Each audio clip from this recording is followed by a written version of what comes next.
ጌታ ጸጋና ሰላም ይብዛላችሁ። እግዚአብሔርን እጅግ አድርገን እናመሰግናለን። ዛሬም ደግሞ እግዚአብሔርን ቃል ዮሐንስ ወንጌል ምዕራፍ 4 ላይ ከ1 እስከ 26 ያለውን እግዚአብሔርን ሐሳብ አካፍላችኋለሁ። በጌታ በኢየሱስ ክርስቶስም ይህን ቃል አነባለሁ። ፈሪሳውያን ከዮሐንስ ይልቅ ኢየሱስ ብዙ ደቀ መዛሙርት እንዳፈራና እንዳጠመቀ ሰሙ። ዳሩ ግን ያጠመቀው ኢየሱስ ሳይሆን ደቀ መዛሙርቱ ነበሩ። ጌታም ይህን እንዳወቀ ይሁዳን ለቆ ወደ ገሊላ ተመልሶ ሄደ። በሰማርያ በኩል ማለፍ ነበረበት። ስለዚህ በሰማርያ ያዕቆብ ለልጁ ለዮሴፍ በሰጠው ቦታ አጠገብ ወደ ነበረች ሲካር ወደምትባል ከተማ መጣ። ከዚያም ያዕቆብ የውሃ ጉድጓድ ነበረ። ኢየሱስም ከጉዞ የተነሳ ደክሞ ስለነበረ በውሃ ጉድጓድ አጠገብ ተቀመጠ። ጊዜውም ከቀኑ 6 ሰዓት አካባቢ ነበር።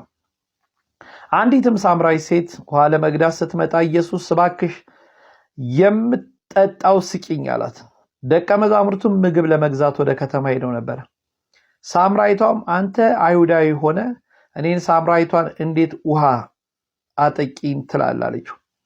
ይህንም ማለቷ አይሁድ ከሳምራውያን ጋር ስለማይተባበሩ ነው። ኢየሱስም የእግዚአብሔርን ስጦታ ብታውቂ ውሃ አጠጪኝ የሚልሽ ማን መሆኑን ብትረጂ ኖሮ አንቺው በጠየቅሽው እርሱም የሕይወትን ውሃ በሰጠሽ ነበር ሲል መለሰላት። ሴትየዋም እንዲህ አለችው፣ ጌታዬ መቅጃ የለህም፣ ጉድጓዱ ጥልቅ ነው። ታዲያ ይህን የሕይወት ውሃ ከየት ታገኛለህ? ለመሆኑ አንተ ይህን ጉድጓድ ከሰጠህን ከአባታችን ከያዕቆብ ትበልጣለህን? እርሱ ራሱና ልጆቹ እንስሳቱም ከዚህ ጉድጓድ ጠጥቷል። ኢየሱስ እንዲህ ሲል መለሰላት፣ ከዚህ ውሃ የሚጠጣ እንደገና ይጠማል። እኔ ከምሰጠው ውሃ የሚጠጣ ግን ከቶ አይጠማም። እኔ የምሰጠው ውሃ በውስጡ የሚፈልቅ የዘላለም ሕይወት ውሃ ምንጭ ይሆናል። ሴትየዋም ጌታ እንዳልጠማና ውሃ ለመቅዳት እንዳልመላለስ እባክህ ይህንን ውሃ ስጠኝ አለችው። እርሱም ሂጂና ባልሽን ጠርተሽ ወደዚህ ተመለሽ አላት።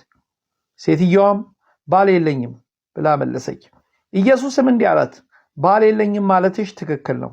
በእርግጥ 5 ባሎች ነበሩሽ። አሁን ከአንቺ ጋር ያለው ባልሽ ስላልሆነ የተናገርሽው እውነት ነው። ሴትየዋም እንዲህ አለች፣ ጌታዬ አንተ ነቢይ እንደሆንክ አያለሁ። አባቶቻችን በዚህ ተራራ ላይ ሰገዱ። እናንተ አይሁድ ግን ሰው መስገድ ያለበት በኢየሩሳሌም ነው ትላላችሁ። ኢየሱስም እንዲህ አላት፣ አንቺ ሴት በዚህ ተራራ ሆኖ በኢየሩሳሌም ለአብ የምትሰግዱበት ጊዜ እንደሚመጣ እመኚ። እናንተ ሳምራውያን ለማታውቁት ትሰግዳላችሁ፣ እኛ ግን ድነት ከአይሁድ ስለሆነ ለምናውቀው እንሰግዳለን። በእውነት የሚሰግዱ ለአብ በመንፈስና በእውነት የሚሰግዱበት ጊዜ ይመጣል፣ አሁንም መጥቷል። አብም እንደዚህ በእውነት የሚሰግዱለትን ይፈልጋል። እግዚአብሔርም መንፈስ ነው፣ የሚሰግዱለትን በመንፈስና በእውነት ሊሰግዱለት ይገባል። ሴትየዋም ክርስቶስ የተባለ መሲህ እንደመጣ አውቃለሁ፣ እርሱ ሲመጣ ሁሉን ነገር ይነግረናል አለችው። ኢየሱስም የማናግርሽ እኮ እኔ እርሱ ነኝ ሲል ገልጦ ነገራት ይላል። ጌታ ይባረክ። የእግዚአብሔር ስም የተባረከ ይሁን። እግዚአብሔርን እጅግ አድርገን እናመሰግናለን። ዛሬም የእግዚአብሔርን ቃል እዚህ ዮሐንስ ወንጌል ምዕራፍ 4 ከ1 እስከ 26 ላይ ያለውን የእግዚአብሔርን ቃል አካፍላችኋለሁ። ከዚህ ክፍል አንጻር ለዚህ መልእክት ርዕስ ሰጥቻለሁ፣ እረፍት በሚል ነው። ዛሬ በኢየሱስ ክርስቶስ ስም ይህንን ቃል ለምትሰሙ ሰዎች እግዚአብሔር እረፍትን እንዲሰጣችሁ ጸሎቴ ነው። ምክንያቱም የሚያሳርፍ የእግዚአብሔር ቃል ነው። እግዚአብሔር በቃል ውስጥ ለሰዎች እረፍትን ሰጥቷልና እቺ ሴት ምን አይነት ሴት ናት ብለን ስናስብ በጣም የምትንከራተት ሴት፣ ተስፋ የቆረጠች ሴት፣ ብዙ የምትቀዘበት ሴት እንደሆነች ከዚህ ከእግዚአብሔር ቃል ዮሐንስ ወንጌል ምዕራፍ 4 ከ1 እስከ 26 ላይ ያለውን የእግዚአብሔርን ቃል ማየት እንችላለንና እቺ ሴት በጣም የተገፋች በድህነት ውስጥ የምትኖር ሴት ናት። ያለችው እምነቷ እረፍት ከማይሰጠው በአብዛኞቹ አይሁድ ዘንድ የሐሰት ሃይማኖት ተብሎ ከተፈረጀ ውስጥ ናት። የሞራል ዝቅጠት ውስጥ ያለች ሴት ናትና በአጠቃላይ እቺ ሴት ምን አይነት ሴት ናት ብለን ስንመለከት ከዚህ ክፍል አንፃር እረፍት ያጣች ሴት ናት፣ ተስፋ የቆረጠች ሴት ናትና ጌታ ኢየሱስ ክርስቶስ እቺን ሴት ሊያሳርፍ ወደደ ይላል። ጌታ ይባረክ። ዛሬ በኢየሱስ ክርስቶስ ማረፍ ይሁንልን። ያላረፍን ሰዎች በብዙ መንከራተትና በብዙ ተስፋ መቁረጥ ስላለን ሰዎች እግዚአብሔር የሚያሳርፍ አምላክ ነው። ስለዚህ ዛሬም ደግሞ ከእግዚአብሔር ቃል የተነሳ ይህንን መልእክት ለምትሰሙ ወገኖች እግዚአብሔር እረፍትን ወደ ህይወታችሁ እንዲያመጣ ጸሎቴ ነው። ስለዚህ ኢየሱስ ክርስቶስ እቺን ሳምራዊቷን ሴት ያገኛ ደክሟት ነበር፣ ተስፋ ቆርጣ ነበር። ወገኖች ክፍሉን ስንመለከተው ያንን ነው የምናየው። ጌታ ኢየሱስ ክርስቶስ ደክሞት ስለነበረ ወደ ጉድጓድ ሄዶ ለማረፍ በተቀመጠበት ጊዜ ቁጥር 7 ላይ አንድ ውሃ ልትቀዳ የመጣች ሳምራዊቱን ሴት አገኛትና እንዲህ ብሎ ጠየቃት። ውሃ ጠጪኝ አላት። ክፍሉ ያንን ነው የሚናገረው። ምክንያቱም እግዚአብሔር ጌታ ኢየሱስ ክርስቶስ በዚህ ምክንያት እቺን ሴት ማግኘት መገናኘት ስለፈለገ፣ ለዚህ ሴት ጌታ ኢየሱስ ክርስቶስ እረፍትን መስጠት ስለፈለገ፣ ለማሳረፍ ስለፈለገ ጌታ ኢየሱስ ክርስቶስ እንዲህ አላት፣ ውሃ ጠጪኝ አላት።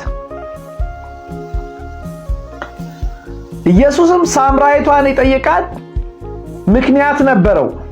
ምክንያቱም የሷ ጥማት፣ የሷ እረፍት፣ የሷ ሰላም ያለው ኢየሱስ ጋር ነው። ስለዚህ ኢየሱስ ዛሬ ሊገናኛት ነው ወደዚህ ሴት የመጣው፣ እረፍትን ሊሰጣት ነው ወደዚህ ሴት የመጣውና መንፈሳዊ ጥማቷን ለማርካት ነው ኢየሱስ ወደዚህ ሴት ህይወት ውስጥ የመጣው። ዛሬ በእውነት በጌታ በኢየሱስ ክርስቶስ ስም በብዙ መንከራተቶች ህይወት ውስጥ ስላለን ሰዎች የህይወት አቅጣጫ የህይወት ጣዕም የጠፋን ሰዎች ካለን እረፍት ዛሬም ኢየሱስ ነው። ማረፍ ያለው በክርስቶስ ውስጥ ነው። እቺ ሴት ኢየሱስ የህይወቷን ጥማት ለማርካት ነው ወደሷ የመጣው። ሊያሳርፋት ነው ኢየሱስ ወደዚህ ሴት የመጣው። ጌታ ይርዳን። በእውነት ዛሬም ላላረፍን ሰዎች ማረፍ ይሁንልን። እግዚአብሔር የእረፍት አምላክ ስለሆነ ማለት ነው። እግዚአብሔር የሚያሳርፍ አምላክ ስለሆነ ጌታ ኢየሱስ ክርስቶስ በምክንያት አድርጎ ስጋዊ ጥማቱን ለማርካት ውሃ ሲጠይቃት ስናይ፣ በስጋዊ ጥማት ውስጥ ግን እግዚአብሔር መንፈሳዊ እርካታን ወደ ህይወቷ ሊያመጣ ነው። ወገኖቼ በእውነት ሊያሳርፋት የወደደ ጌታ ስሙ የተባረከ ይሁን። ወገኖቼ ዛሬም በስጋዊ ጥማት ውስጥ ላለን ሰዎች፣ በስጋዊ ስርዓት ውስጥ ላለን ሰዎች በዚህ ህይወትን መቀጠል አይገባንም። ማረፍ አለብን። ማረፍም ያለው ኢየሱስ ጋር ነው። ወገኖቼ መንፈሳዊ ነገር በስጋዊ ነገር ማርካት ስለማይቻል ማለት ነው። ስለዚህ ዛሬ በብዙ መቅበዝበዝ ውስጥ ላለን ሰዎች ማረፍ የምንችለው በክርስቶስ ኢየሱስ ውስጥ ስንሆን ብቻ እንደሆነ ልናስብ ይገባል። ቁጥር 8 እና 9 ላይ የሚናገር ሐሳብ አለ። ጌታ ኢየሱስ ክርስቶስ እቺን ሴት የጠየቃት ነገር አለ። ኢየሱስ ውሃ ጠይቋታል። ከዚህ ክፍል አንፃር ሁለት ነገሮችን ማየት እንችላለን ወገኖች፣ ሁለት እንግዳ የሆኑ ነገሮች። አንደኛ አይሁዳ የሆነ መምህር ከአንድ ሴት ጋር ብቻውን ከቶ አይነጋገርም። ይሄ በጣም ኃጢአትም ነው ወንጀልም ነው። ሌላው እቺ ሴት ሳምራዊ ነች። አይሁዳዊና ሳምራዊ ቅድም እንዳልኳችሁ ምን አይሉም፣ አይዋደዱም፣ ህብረት የላቸውም። ነገር ግን ጌታ ኢየሱስ ክርስቶስ ይህንን ገደብ አልፎ ነው ወደዚህ ሴት የመጣው። ሃሌሉያ! ጌታ ይባረክ። ወገኖቼ ገደብን አልፎ ሊገናኘን የወደደ ጌታ ስሙ የተባረከ ይሁን። ዘራችን ማንነታችን ሳያግደው፣ የኛ ነገር ሳያግደው ኢየሱስ ተገናኝቶናል። ጌታ ይባረክ።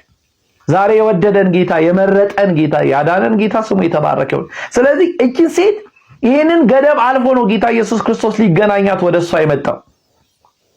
ቁጥር 10 ላይ ኢየሱስም በአይሁዳውያንና በሳምራዊ መካከል ያለውን ጥላቻ አይደለም ማየት የፈለገው ጎኖች። ያንን ቁጥር 10 ላይ የሚና ኢየሱስ ጥላቻን ለማፍረስ እንጂ ጥላቻን ለማጠናከር ወደዚህ ምድር ላይ አልመጣም። ስለዚህ ኢየሱስ ይህንን ገደብ ነው ያለፈው። በአይሁዳውያንና በሳምራውያን መካከል ያለውን ጥላቻ ኢየሱስ ማየት አልፈለገም። ትኩረቱ እቺን የተራበችና የተጠማችን ሴት ጌታ ኢየሱስ ክርስቶስ ማሳረፍ ስለወደደ ይህንን ገደብ አልፎ ወደ ህይወቷ መጣ። ጌታ ይባረክ። ወገኖቼ ጥላቻ መጥፎ ነው በጣም። በዚህ ዘመን ትልቁ ለወንጌል እንቅፋት ከሆኑ ነገሮች አንዱ ጥላቻ ነው። ሰው በዘር ተቧድኗል። ሰው በተለያየ ነገር ተቧድኗል። ይሄ የሚፈጥረው ነገር አንደኛ ለወንጌል ተልቆ ትልቅ እንቅፋት ነው ወገኖቼ። እንደ ክርስቲያን እንደ እግዚአብሔር አገልጋዮች ሰዎችን ሁሉ እንድንወድ ነው የተጠራ ነው። ሰውን በዘሩ በማንነቱ በሀብቱ አይደለም ልንለይ። ክርስቶስ ስለ ሁሉ ሞቷል። ጌታ ይባረክ። ኢየሱስ ጌታ ነው። ኢየሱስም በሰማርያ ለማለፍ ግድ ሆነበት ይላል። ጌታ ይባረክ። ስለማን? ስለዚህ ሴት ሲል እግዚአብሔር ስለ አንዷ በመንከራተት ህይወት ውስጥ ስላለች ሴት፣ በስቃይ ህይወት ውስጥ ስላለች ሴት፣ በመቅበዝበዝ ህይወት ውስጥ ስላለች ሴት ኢየሱስ ስለዚህ ሴት በሰማርያ ያልፍ ዘንድ ግድ አለው እያለ ይናገራል። እቺ ሴት ምን አይነት ሴት ናት? የተጣለች ሴት ልክ የተረሳች ሴት ናት። በብዙ የተገፋች ሴት ናትና ጌታ ኢየሱስ ክርስቶስ የመጣበት ዓላማ የመጣበት ተልእኮ ምንድነው? የአባቱን ፈቃድ ምን ያደርግ ዘንድ የአባቱን ፈቃድ ይፈጽም ዘንድ ነው። ታውቃላችሁ፣ ለተጣሉ፣ ለተገፉ፣ ተስፋ ለቆረጡ ለነኚህ ነው ጌታ ኢየሱስ ክርስቶስ ወደዚህ ምድር ላይ የመጣውና ጌታ ኢየሱስ ክርስቶስም የአባቱን ፈቃድ ይፈጽም ዘንድ ግድ ሆነበት።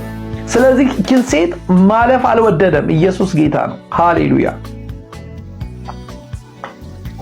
በዛ ዘመን አይሁዳውያንና ሳምራውያን በጣም ነው የሚጣሉትና ጌታ ኢየሱስ ክርስቶስ ይሄንን ገደብ አልፎ ነው ይህችን ሴት ለማዳን ወደ እሷ እንደሄደ ይሄንን ክፍል ማየት እንችላለን። ስለዚህ ጌታ ኢየሱስ ክርስቶስ የአባቱን ፈቃድ ሊፈጽም ነው ይሄንን ለማድረግ ወደ ዛ ስፍራ ለመሄድ ግድ ያለበት። ስለዚህ ኢየሱስ የአባቱ ፈቃድ ምንድነው ብለን ስናስብ ወንጌል ይባላል፣ ወይም ደግሞ ታላቁ ተልእኮ ይባላል። ኢየሱስ ጌታ ነው። ምክንያቱም ይህ ጌታ የእረፍት አምላክ ነው። እቺ ሴት እረፍት ያጣች ሴት ናት። በመቅበዝበዝ ህይወት ውስጥ ያለፈች ሴት ናት። ብዙ በመንከራተት ህይወት ውስጥ ያለች ሴት ናት። ኢየሱስ ስለዚህ ሴት ነው ግድ ያለው ያሳርፋት ዘንድ ማረፍ ያስፈልጋታል። ምክንያቱም ሊያሳርፋት የሚችል አንዳች ኃይል በዛች ምድር ላይ የለምና ኢየሱስ ጌታ ነው።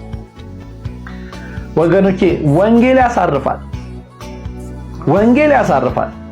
ኢየሱስም እቺን ሴት ሊያሳርፍ የወደደው በዚህ እውነት ነው። ሃሌሉያ። ስለዚህ እቺ ሴት ምን መስማት አለባት ማለት ነው? ወንጌልን መስማት አለባት ወገኖች። ያለበዚያ ማረፍ የምትችል ሴት አይደለችምና ክፍሉን የምንመለከተው ሐሳቡን የምንመለከተው እንደዚህ ነው። ስለዚህ ጌታ ኢየሱስ ክርስቶስ ወደዚህ ሴት ይሄድ ዘንድ የወደደው በወንጌል ሊያሳርፋት ስለወደደ ነው። ወገኖቼ የኛ እረፍት ወንጌል ነው። ዛሬም ይሄ ሕያው የሆነ የእግዚአብሔር ቃል ምን የሚያደርግ ነው? የሚያሳርፍ ነው ወገኖቼ። ይሄ ቃል ያሳርፋል። በመቅበዝበዝ ህይወት ውስጥ ላለን ሰዎች፣ ተስፋ ቆርጠን ላለን ሰዎች ዛሬም የእግዚአብሔር ቃል ምን ያደርጋል? ያሳርፋል። ጌታ ኢየሱስ ክርስቶስ እቺን ሴት ሊያሳርፍ የወደደው በዚህ ቃል መሰረት ነው። ስለዚህ ዛሬም ጌታ ኢየሱስ ክርስቶስን እንደ ግል አዳኝ አድርገን ተቀብለን፣ ነገር ግን በመቅበዝበዝ ህይወት ውስጥ ላለን ሰዎች ዛሬም መልእክት አለኝ። የሚያሳርፈን ወንጌል ነው። ስለዚህ ከእግዚአብሔር ቃል ጋር ያለን ፌሎሺፕ እና ያለን ህብረት መቀጠል መቻል አለበት ብዬ አስባለሁ። ስለዚህ ወገኖቼ ይሄ የተቀበልነው እረፍት በህይወታችን እንዲቀጥል የምንፈልግ ሰዎች ከሆነ የእግዚአብሔርን ፈቃድ በህይወታችን ላይ ዕለት ዕለት መፈጸም እንዳለብን ከዚህ ክፍል ልንማር ይገባል ብዬ አስባለሁ። ስለዚህ ወገኖቼ እረፍታችን እንዳይቀጥል ከሚያደርጉ ነገሮችም ዛሬ መጠበቅ መጠንቀቅ መቻል አለብን። ትኩረታችን የእግዚአብሔር ቃል ላይ ነው። ትኩረታችን ኢየሱስ ላይ ነው መሆን ያለበት። ምክንያቱም ያገኘነው ህይወት ዝም ብለን ያገኘነው ህይወት አይደለም። ይሄ ህይወት በመስቀል ላይ በተሰራው ስራ ያገኘነው እረፍት ነውና ለእረፍታችን ዋጋ ልንሰጠው ይገባል ማለት ነው። ስለዚህ እረፍታችን ከሆነው ጌታ ጋር ያለን ፌሎሺፕ ጠንካራ መሆን መቻል አለበት ብዬ ስለማስብ ነው። ስለዚህ ነው ጌታ ኢየሱስ ክርስቶስ እቺን ሴት ማሳረፍ ስለወደደ ስለዚህ ስለ ሳምራዊቷ ሴት ወገኖቼ በሰማርያ ማለፍ ግድ ያለበት። ምክንያቱም ማረፍ አለባት። በመቅበዝበዝ ህይወት ያለች ሴት ናት ወገኖች።